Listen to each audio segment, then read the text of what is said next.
Hello guys, Assalamu alaikum. Wait, uh, today I will discuss about a problem. The name of the problem is Trip to the Olympiad, and what the problem actually says. Ignore this part. This is not relevant to our problem. Actually, what to do?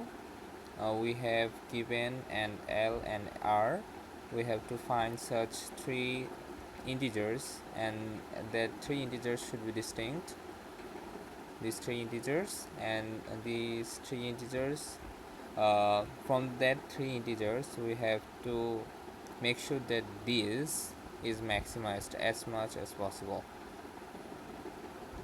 So from an example here, uh, 8 test cases, and in this test case the L is 0 and R is 2, so we have to find such three distinct elements such that A is or B plus B is or C plus A is or C is maximized as much as possible. So how can we do that? mm, you can simply cannot run a loop, because here and L and R are from 0 to into 10 to the power 30. I'm watching a whiteboard.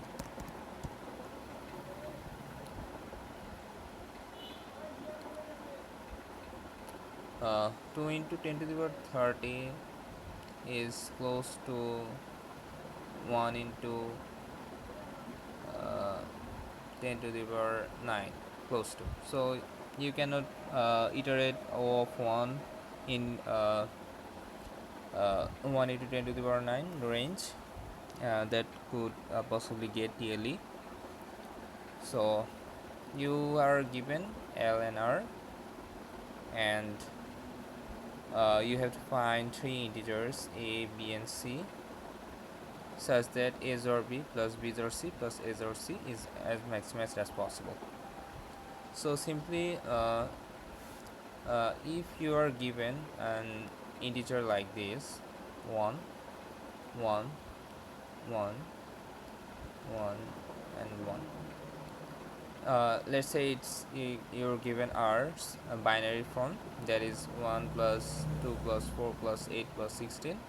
um, that possibly may 1 plus 2 is 3, 3 plus 4 7, 7 plus 8 15, 15 plus 16 31. So you are given that R equals to 31, and let's say your L is given 0. This is your R and this is your L. So what could be your possible answer? uh, Guess any of thing, guess any. uh,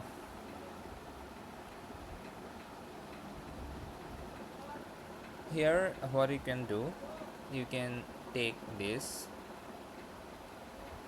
as A 3, 1 for 1 0 0 0 and 0, and you can take another element like this.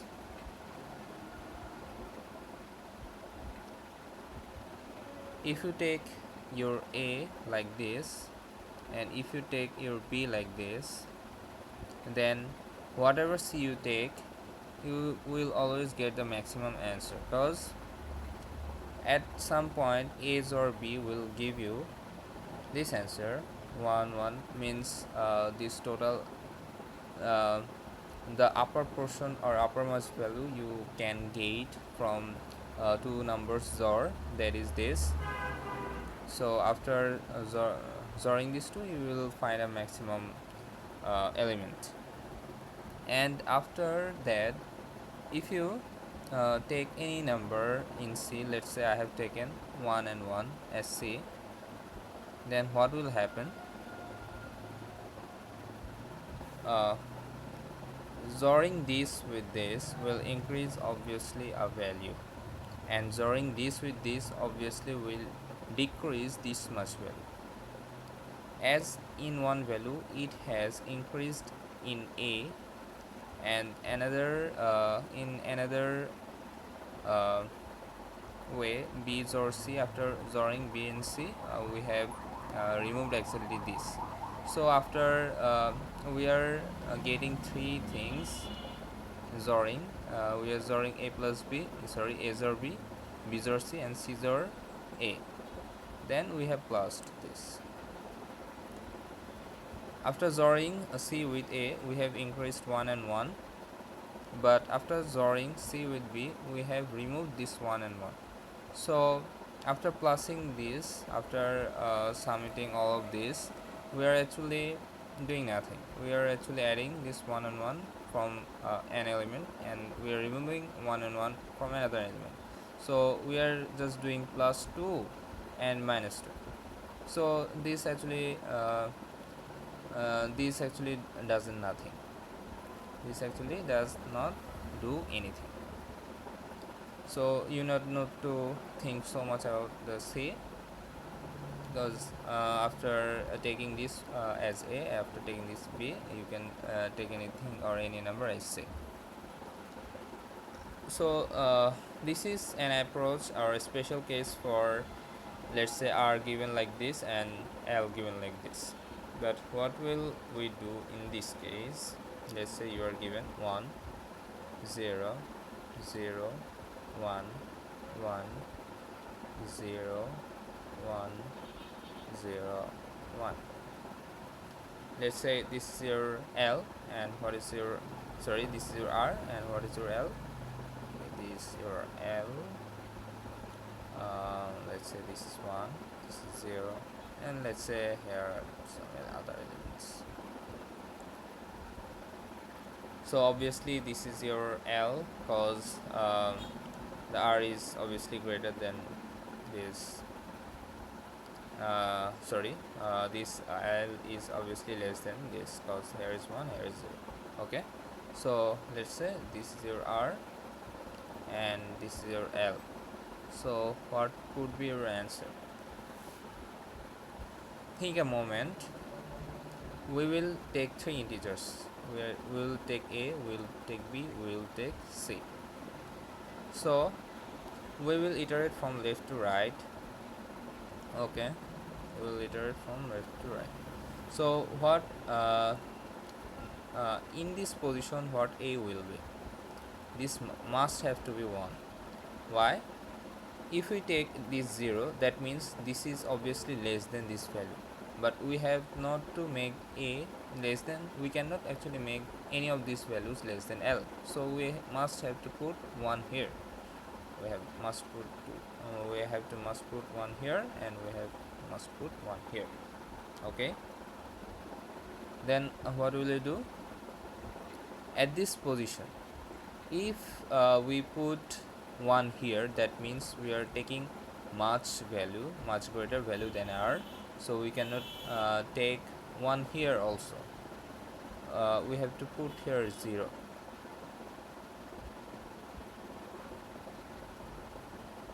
At this position the same thing happens. If we put 1, that means if we put here 1, that means we are taking actually greater value than this, but we cannot actually take greater value than R, so we have to take 0 here. At this position, if we take at this position actually, if we take 0 in any of these numbers, what will happen? This will eventually cause a value that is less than R, L, sorry, because if we put 0 here, that means that number will be obviously less than this number, so we cannot actually put 0 here, we have to put 1. Now the interesting part comes. Here there is 1 1 and 1 0. So what will we do? You can actually think this case like the previous case. You can put actually 1 here and make everything else 0 0 0 0 0 0 0 0 0, and for the other case you can take 0 1 1 1 and 1. See if this case if this A is greater than R or less than L. first of all, obviously, uh, yeah, first of all, obviously, we are actually at 1 2 3 4, we have actually done these four values as it is, but from this fifth element we have changed a thing. First of all, this a value is obviously less than this r value, because here there is 1, there is 1, but in this case 101 are much more, and here 101 are not present, so this a value is obviously lesser than this r value. And obviously this a value is greater than l value, because here instead here there is 0, but here we have written 1, so um, this a value is obviously greater than this l value, so it is a valid value that we can take. And for b, here we have put 0, here we have put 0, so it is obviously less than r, and obviously it is greater than l. Why? Here is 0, here is 0, but there is 1101 and here 1111, so this v value is obviously greater than l, so it is also a valid value. And here we can take actually anything that will not make any problem in our answer. Let's say we have taken 0 0 1. Here a thing to catch. Look, if we put 00 here, if we put let's say here we have put 0 and here we have put 0, and let's say we have put a 0 here also, so what will happen, this will eventually cause a value less than l, so we cannot take that. Instead of this, we will take this c as a or b, as these two are valid numbers, so we will take c uh, uh, sorry, we will not actually think so much about c, we will discuss about it later, so for now forget about c. We can actually take c as l, or we can actually take c equals to r. Yeah, we will check a. If a is equals to r, somehow a can be equals to r, then we will take c equals to l, or if a is not equals to r, then we will take c equals to r. We can take actually c any value, but that value must be valid and between l and r, so we can actually take c equals to l or c equals to r. But in case a is equals to r, then we cannot take c equals to r, because we have to find three distinct values. So in case of c equals to a equals to r, then we cannot take actually c equals to r, that in that case we have to take c equals to l, and for another case, for other cases, we have to take c equals to r. Okay, so uh, this will actually give you the maximum possible answer that we can actually get. So we will check our code. Okay,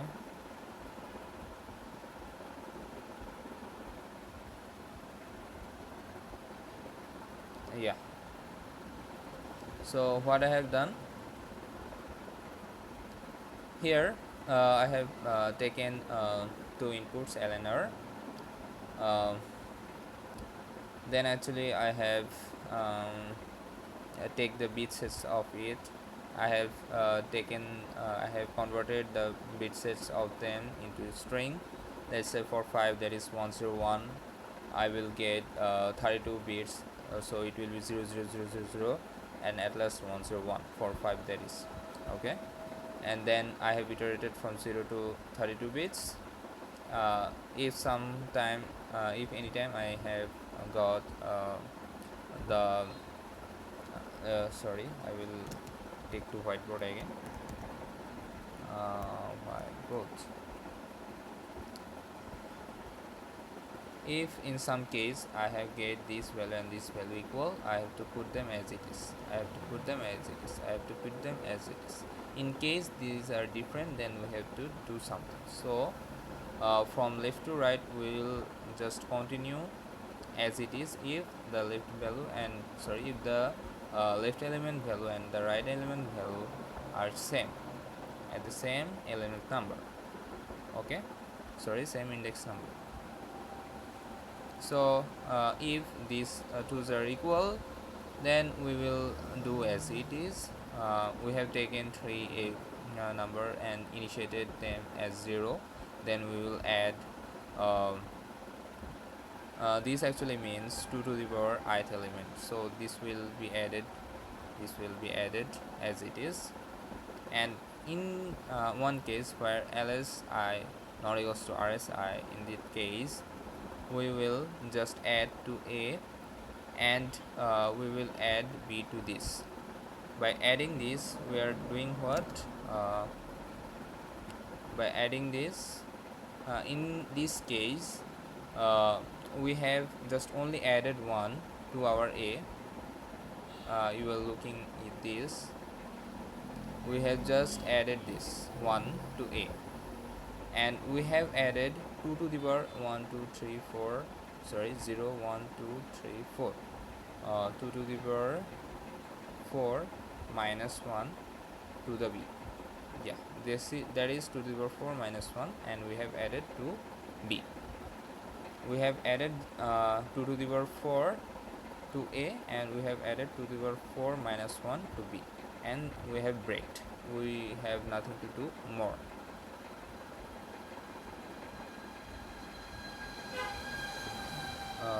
Where is our code? Yeah, and we have breaked, and this is our main code. And for C, what we have done, I have said that in case a equals to r, then we will take c equals to l, and in other case we will take c equals to r. Whatever c we are taking, that not do much, but we need to make sure that this c is in between l and r. And in case a equals to r, in that case we cannot take c equals to r. That will actually break a condition for all three numbers should be distinct. So we have to take c equals to l in case of a equals to r, and in another case we will, in all other cases we can take c equals to r, because this a will be greater than b. So as r is greater than or equal a, in another case we can easily take c equals to r, and at last we will actually output these three numbers.